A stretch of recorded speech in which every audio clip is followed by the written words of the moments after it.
لوگ سنتے ہیں، جبکہ آج 72 فرقے اس نیٹ پر موجود ہیں. وہابیوں کی تقریریں بھی ہیں، دیوبندیوں کی بھی ہیں، شیعہ کی بھی ہیں، رافضیوں کی بھی ہیں، قادیانیوں کی بھی ہیں. لوگ ہر طرح کی تقریر سنتے ہیں اور نہ جانے لوگ ان کی باتوں کو کتنے لوگ سچ بھی مان لے ہوتے ہیں اور اپنا ایمان خراب کرتے ہیں. اس لیے مسلمانوں، آپ اگر موبائل پر تقریر سنیں تو صرف سنی علماء کی سنیں، تاکہ آپ کا ایمان بچا رہے، ایمان آپ کا سلامت رہے. ان علماء سے پوچھئے کہ ایمان والا کون ہے، تو یہ علماء قرآن کے حوالے سے بتائیں گے کہ اللہ تعالیٰ نے ایمان والوں کے لیے آمنو کا لفظ استعمال فرمایا ہے، اور ایک مقام پر نہیں، کم و بیش 92 مقام پر اللہ تعالیٰ نے ایمان والوں کو آمنو کے لفظ سے استعمال کیا.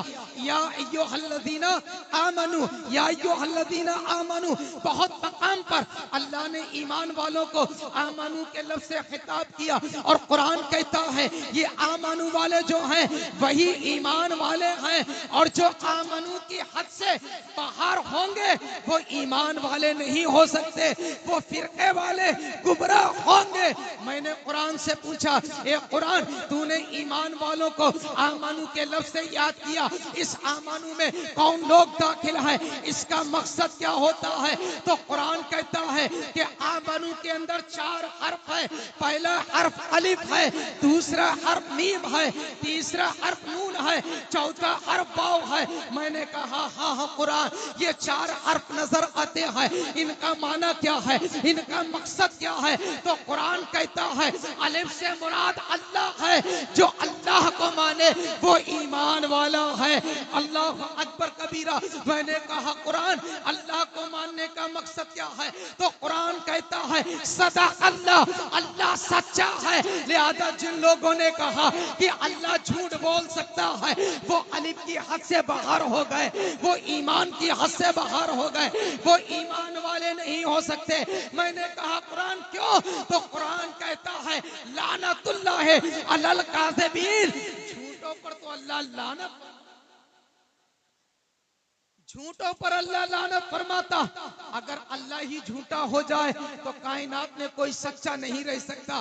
قرآن کہتا ہے صدق اللہ، اللہ سچا ہے. اللہ اکبر کبیرہ. اسی روئے زمین پر آپ کو کچھ لوگ ایسے بھی ملیں گے جو یہ کہتے ملیں گے کہ حضرت عیسیٰ علیہ السلام خدا کے بیٹے ہیں، حضرت مریم خدا کی بیوی ہیں. کوئی کہتا ہے حضرت عزیر. نعرہ تکبیر، نعرہ رسالت، عظمت علم کانفرنس، مسلک اعلی حضرت علماء اہل سنت حضرت علامہ عارف قریشی صاحب قبلہ. نعرہ تکبیر، نعرہ رسالت. حضرات خطیب الہند، خطیب اہل سنت، ناشر مسلک اعلی حضرت علامہ عارف رضا قریشی صاحب قبلہ بریلی شریف کی آمد ہے. محبت اور احترام کے ساتھ آپ علماء کی زیارت کریں اور مفتی صاحب قبلہ کا خطاب سماعت کریں. درود شریف پڑھیں. اللہم صلی علی سیدنا و مولانا محمد وبارک وسلم. صلاۃ و سلام علیک یا رسول اللہ کی صلی اللہ تعالی علیہ وسلم. حضرات، یہ لوگ بھی ایسے بھی دنیا میں موجود ہیں جو حضرت عزیر کو، حضرت عیسیٰ کو خدا کا بیٹا کہتے ہیں، حضرت مریم کو خدا کی بیوی قرار دیا. حالانکہ قرآن کا عقیدہ پوچھو، قرآن سے پوچھو تو قرآن کہتا ہے قل هو اللہ احد اللہ الصمد لم یلد ولم یولد ولم یکن له کفوا احد. تفصیل زیادہ نہیں کرنا چاہتا، آگے بڑھیے. میں نے قرآن سے کہا اے قرآن، بات سمجھ میں آ گئی. جو اللہ کو ایک مانے، اللہ کو سچا مانے، وہ ایمان والا ہے. آگے میں قرآن پوچھنا چاہتا ہوں، اے قرآن بتا تو اس کے بارے میں دوسرا لفظ کیا کہتا ہے؟ قرآن کہتا ہے دوسرا حرف میم ہے، اور میم سے مراد محمد الرسول اللہ ہے. جو سرکار کو مانے گا وہ مومن ہوگا. اب جو سرکار کو مردہ کہے گا وہ مومن نہیں ہو سکتا، وہ میم کی حد سے باہر نکل گیا. کیوں؟ قرآن کہتا ہے محمد الرسول اللہ، سرکار اللہ کے رسول ہیں.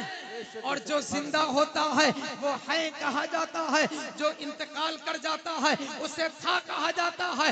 اگر قرآن کی اس آیت کا معنی سمجھنا ہو تو اپنے امام سے پوچھ کے دیکھو، امام فرماتے ہیں یا رسول اللہ تو زندہ ہے واللہ، تو زندہ ہے واللہ، میرے چشم عالم سے چھپ جانے والے کیا کہنے، زندہ باد زندہ باد، سبحان اللہ۔ آئیے جملہ اور ایک دیتا چلوں، سبحان اللہ سبحان اللہ۔ ایک جملہ اور دیتا چلوں مسلمانوں، سرکار کے تعلق سے ایسے لوگ بھی ملیں گے جو کہتے ہیں کہ سرکار کو علم نہیں ہے، معاذ اللہ، کوئی کہتا ہے سرکار کو علم غیب نہیں ہے، حالانکہ وہ بھی قرآن کے منکر ہو گئے۔ میں نے اس تعلق سے قرآن سے پوچھا تو قرآن کہتا ہے الرحمن علم القرآن، اللہ نے اپنے محبوب کو قرآن سکھایا، اللہ اکبر کبیرہ۔ پتا چلا سرکار کو علم بھی ہے۔ میں نے پوچھا اے قرآن، اللہ تعالیٰ نے اپنے محبوب کو جو قرآن سکھایا تو قرآن کی شان کیا ہے، قرآن میں علم کتنا ہے؟ تو خود قرآن فرماتا ہے وَلَا رَتَبِيُ وَلَا يَبِسٍ إِلَّا فِي كِتَابٍ مُبِينٍ، ہر چیز کا بیان قرآن میں موجود ہے۔ اللہ نے اپنے محبوب کو ہر چیز کا علم سکھا دیا ہے۔ میں نے کہا اے قرآن، کچھ لوگ ایسے بھی ہیں جو قرآن کے پاک کے ہوتے ہوئے بھی سرکار کے علم غیب کا انکار کرتے ہیں۔ اے قرآن بتا تو سرکار کے علم غیب کے تعلق سے کیا کہتا ہے؟ تو قرآن فرماتا ہے وَمَا هُوَ عَلَى الْغَيْبِ بِضَنِينٍ، یہ رسول ہیں جو غیب بتانے میں وکیل نہیں ہے۔ کیا بات ہے، کیا بات ہے۔ اللہ اکبر کبیرہ۔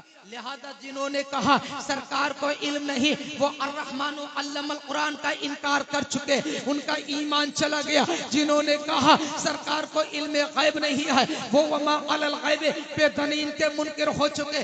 اللہ اکبر کبیرہ۔ دوسری جگہ قرآن فرماتا ہے وَعَلَّمَكَ مَا لَمْ تَكُنْ تَعْلَمْ وَكَانَ فَضْلُ اللَّهِ عَلَيْكَ عَظِيمًا، اے محبوب ہم نے آپ کو سب کچھ سکھا دیا جو آپ نہ جانتے تھے، اور اللہ کا آپ کے اوپر فضل عظیم ہے۔ سبحان اللہ۔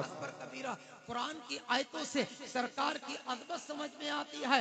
ایک جملہ اور دینا چاہتا ہوں حضرت، پھر میں اپنی بات کو ختم کرنے کی کوشش کروں گا۔ یہ دیگر ہمارے علماء موجود ہیں، ان کا خطاب ہوگا انشاءاللہ تعالی۔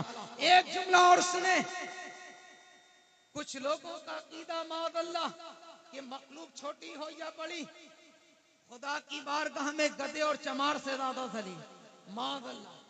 یہ لوگ بھی قرآن کے منکر ہو گئے جن کا یہ عقیدہ ہو گیا۔ قرآن کہتا ہے العزت للہ ولرسولہ، عزت تو اللہ کے لیے ہے، اس کے رسول کے لیے ہے، مومنین کے لیے عزت ہے۔ اللہ اکبر کبیرہ۔ لہذا جنہوں نے سرکار کی توہین کری وہ میم کی حد سے باہر نکل گئے، وہ آمنو کی میم کی حد سے باہر ہو گئے۔ میں نے پوچھا قرآن نون ہے، اس نون سے کیا مراد ہے؟ تو قرآن کہتا ہے نون سے مراد نبیوں کی جماعت ہے، جو انبیاء کی تعظیم کرے گا وہ ایمان والا ہوگا، اور جو انبیاء کی توہین کرے گا وہ ایمان کی حد سے باہر ہو جائے گا۔ اللہ اکبر کبیرہ۔ انبیاء کی شان کیا ہے؟ تو قرآن کہتا ہے وَسَلَامٌ عَلَى الْمُرْسَلِينَ، یہ انبیاء کی جماعت ہے، یہ رسولوں کی جماعت ہے جن پر اللہ سلام بھیج رہا ہے، اللہ جن پر سلامتی بھیج رہا ہے۔ اب یہ تین حرف ہو گئے، پہلا حرف الف ہے، اس سے مراد اللہ، دوسرا حرف میم ہو گیا، اس سے مراد محمد رسول اللہ، تیسرا حرف نون ہو گیا، اس سے مراد نبیوں کی جماعت۔ میں نے کہا قرآن چوتھا حرف واو ہے، اس سے مراد کیا ہے؟ تو قرآن کہتا ہے واو سے مراد ولی اللہ، جو اللہ کے ولیوں کو مانے گا وہ ایمان والا ہوگا، جو اللہ کے ولیوں کو نہ مانے وہ ایمان والا سچا نہیں ہو سکتا، وہ کامل ایمان والا نہیں ہو سکتا۔ لہذا جنہوں نے صدیق اکبر کی یا عمر فاروق اعظم کی خلافت کا انکار کرا وہ واو کی حد سے باہر ہو گئے، جنہوں نے حضرت امیر معاویہ کی توہین کری وہ واو کی حد سے باہر ہو گئے۔ قرآن کہتا ہے رضی اللہ عنہ، یہ اللہ سے راضی ہے، اللہ ان سے راضی ہے۔ سبحان اللہ۔ نعرہ تکبیر، نعرہ رسالت، عظمت علم کانفرنس، مسلک اعلی حضرت، مدرسہ احسن البرکات، جلسہ دستار بندی، ماشاءاللہ۔ لہذا مسلمانوں اپنا ایمان قرآن پر رکھو، اپنا ایمان حدیث پر رکھو، اپنا ایمان اپنے مذہب پر رکھو، اپنے اسلام پر رکھو، اپنے دین پر رکھو، اور ان گستاخوں کی تقریریں نیٹ پر نہ سنا کرو جنہوں نے ایمان کے معنی بگاڑ دیے ہیں، جنہوں نے رسول کی گستاخی کر دی، جنہوں نے انبیاء کی شان میں توہین کری، جنہوں نے ولیوں کی توہین کری۔ ان کی تقریریں نہ سنو ورنہ ایمان بھی ہاتھ سے چلا جائے گا۔ اپنا ایمان بچانا چاہتے ہو تو پوری زندگی اعلیٰ حضرت کا یہ شعر وظیفہ عمل بنا لو کہ تجھ سے اور جنت سے کیا مطلب، وہابی دور ہو، ہم رسول اللہ کے جنت رسول